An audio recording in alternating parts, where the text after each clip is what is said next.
খুব গুরুত্বপূর্ণ emergency road আমাদের রাস্তার। এই দেখুন কত পেশেন্ট যাচ্ছে রাস্তা দিয়ে। আপনারাই বলুন এই রাস্তা দিয়ে এইভাবে সাইকেল নিয়ে পেশেন্টরা কি যেতে পারে? এই রাস্তা অবিলম্বে ঠিক করা দরকার।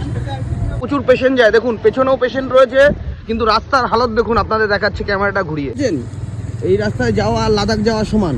আর সামনে রয়েছে আমাদের একটা হসপিটাল, আর হসপিটালের সামনেই রয়েছে সুলভ মূল্যে ওষুধের দোকান, যেখান থেকে ডেলি প্রচুর লোক ওষুধ নিয়ে যায়। দিনের বেলা কিছু লোক আসে, কিন্তু সন্ধ্যে 6টার পরে এখানে সবচেয়ে বেশি লোক আসে ওষুধ নিতে।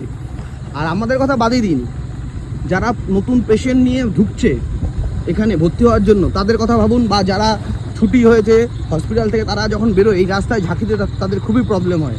তারা অনেক সময় ভুল করে এরকম গর্তে পড়ে যায়।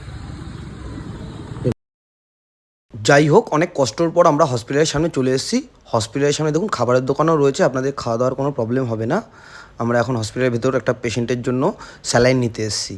কিন্তু আমার বক্তব্য, এই দায়িত্বটা কার? রাজ্য সরকারের না কেন্দ্র সরকারের? আমার দুই পক্ষের কাছে বিনীত আবেদন, এই রাস্তাটা ঠিক করে দেওয়া হোক আমাদের মতো পেশেন্ট পার্টির জন্য।